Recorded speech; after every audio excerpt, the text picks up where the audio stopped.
அஜித்குமார் திருப்பவனத்தில் கொலை கேஸில் அரசாங்கமே முன் வந்து தானே சிபிஐக்கு ஒப்படைச்சிங்க. இதையும் அரசாங்கமே ஒப்படைக்கிறது என்ன தடுக்குது உங்களை? பெட்டர் 4 மாசத்துல போத்தான் போறாரு வீட்டுக்கு ஸ்டாலின். அது இப்பவே ராஜினாமா பண்ணிட்டு போனா கொஞ்சம் கௌரவமா இருக்கும். ஆண்டுக்கு 2000 இருந்தது, இன்னைக்கு 9000 மாறி இருக்கு. இதெல்லாம் முதல்வருக்கு மண்டேல ஏறலைன்னா நாம் என்ன பண்ண முடியும்? 4 சீட்டுக்கும் 6 சீட்டுக்கும் நாக்க துங்க போட்டுக்கிட்டு அலையிறதுங்கிறது நல்லா இருக்கா? மாண்புமிகு பாரத பிரதமரோட வெஹிக்கிளை அட்டாக் பண்ணுமேன்னு பேசியிருக்கான். விடுதலை சிறுத்தை கட்சிங்கிறது சட்டவிரோத அமைப்பு அப்படின்னு தெரியுதா? பெண்களுக்கு எதிரான பாலியல் வன்கொடுமை திராவிட முன்னேற்ற கழக ஆட்சியில் தொடர்கதையாகி போயிருக்கிறது. தேசிய அளவிலான புள்ளி விவரம் என்ன சொல்லுது? தமிழ்நாட்டில் 1 மணி நேரத்திற்கு ஒரு பெண் பாலியல் துன்புறுத்தலுக்கு ஆளாக்கப்படுகிறாள் அப்படின்னு புள்ளி விவரங்கள் இருக்கு. அதுலேயும் 2 மணி நேரத்திற்கு ஒரு பெண் குழந்தை பாலியல் வன்கொடுமைக்கு உள்ளாக்கப்படுகிறாள் அப்படின்னு புள்ளி விவரங்கள் இருக்கு. இந்த ஒவ்வொரு சம்பவம் நடந்த உடனே போலீஸ் பார்த்தீங்கன்னா அளவுக்கு அதிகமாக ரியாக்ட் பண்ணுறது பழக்கமாக இருக்குது. நாம் பார்த்தோம், அண்ணா பல்கலைக்கழகத்தில் ஒருத்தர் தான் இருந்தார்னு சொன்னாங்க. இப்போ அதே கோர்ட்லேயும் அவங்க சொல்லியிருக்காங்க. ஆனால் உச்ச நீதிமன்றம் தமிழகத்தில் நடக்கின்ற சட்டவிரோத நடவடிக்கைகளை உன்னிப்பாக கவனித்து வருகிறது. அதனால தான் ஆம்ஸ்ட்ராங் கொலை வழக்கை இவங்க 2 பேரை என்கவுண்டர் பண்ணியிருந்தாலும் it is not end of the case. அதனால் சிபிஐ வசம் அது ஒப்படைச்சிருக்கு. அது மாதிரியா அஜித்குமார் திருப்பவனத்தில் கொலை கேஸில் அரசாங்கமே முன் வந்து தானே சிபிஐக்கு ஒப்படைச்சிங்க. இதையும் அரசாங்கமே ஒப்படைக்கிறது என்ன தடுக்குது உங்களை? ஏன்னு சொன்னால் இந்த வழக்கில் காவல்துறையின் அறிக்கை முன்னுக்கு பின் முரணாக இருக்கிறது.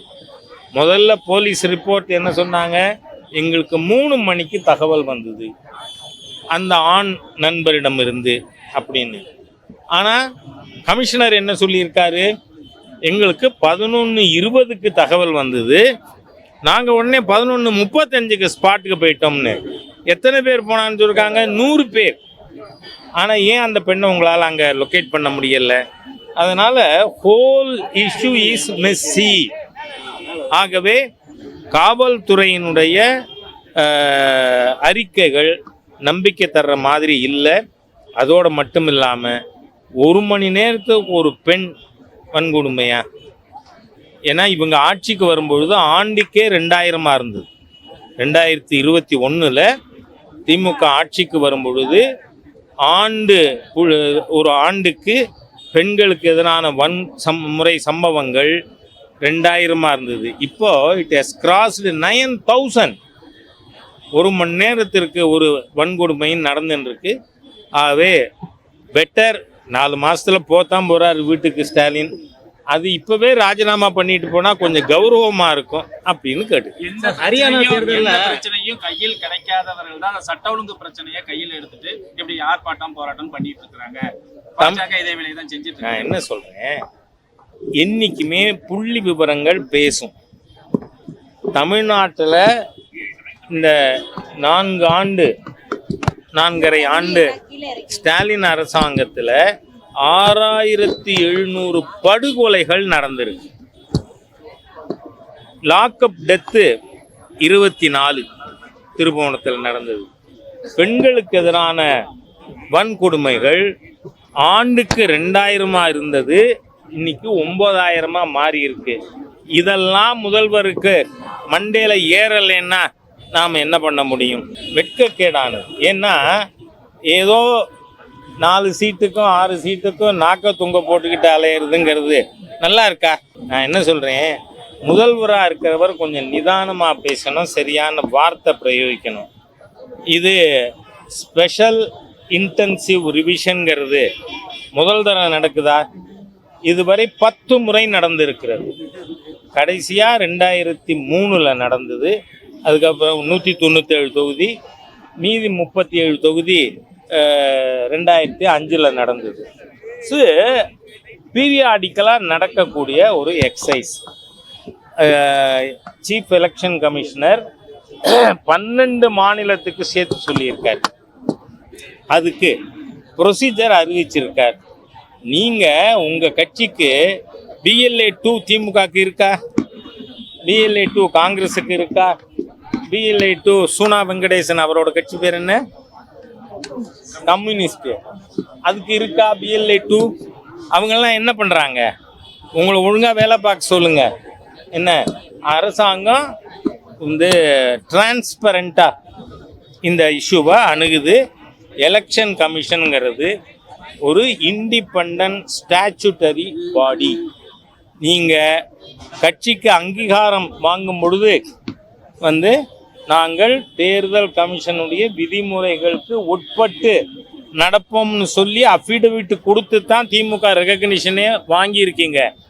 அதை மீறுவீர்களேயானால் உங்கள் registration will be in danger. புரிஞ்சு முதலமைச்சர் பேசுறேன். கண்டன ஆர்ப்பாட்டம் திமுக அறிவிச்சிருக்குது. அடுத்த வாரம் நான் என்ன சொல்றேன், வீணா போறதுக்குன்னு முடிவு எடுத்துட்டா ஹூ கேன் ப்ரிவெண்ட்? நானே ப்ரிவெண்ட் பண்ண முடியுமா? இது எப்படி அட்மினிஸ்ட்ரேஷனுங்கிறத நான் இப்போ சொன்னேன்.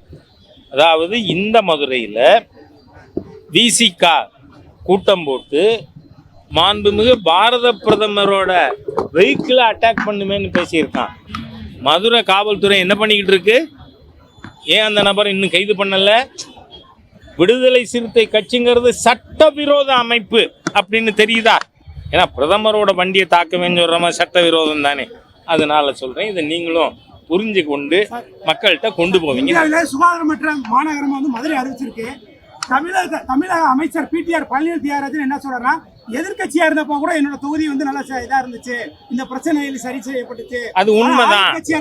அதிமுக ஆட்சியில் இருந்த பொழுது நல்லா இருந்ததுன்னு நம்ம PTR பழனிவேல் தியாகராஜன் சொல்லி இருக்கார். அது ஸ்டாலினுக்கு கொடுத்திருக்கின்ற சர்டிபிகேட். நன்றி.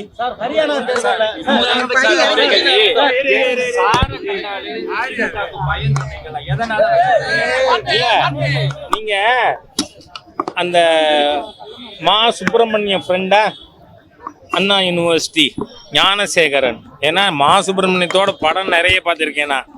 என்ன அவரோட ஃப்ரெண்டு, அவரை பற்றி சொன்னப்ப அது அவர் சொல்கிறார் இன்னொரு சார் இருக்கார் அவர்கிட்ட பேசின்னு கொடுக்குறார் ஃபோனை.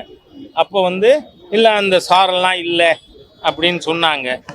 அந்த மாதிரி இப்போது SIR ஸ்பெஷல் இன்டென்சிவ் ரிவிஷன் SIRன உடனே அவருக்கு அஸ்தியில ஜுரம் முதலமைச்சருக்கு, அதனால இருக்கிறார். பாஜகவின் கிளை அமைப்பாக அதிமுக செயல்படுகிறது அப்படின்னு இன்னைக்கு தனியரசு திமுக சேர்ந்த உடனே ஒரு பேட்டி கொடுத்திருக்கிறாரு. தனியரசா?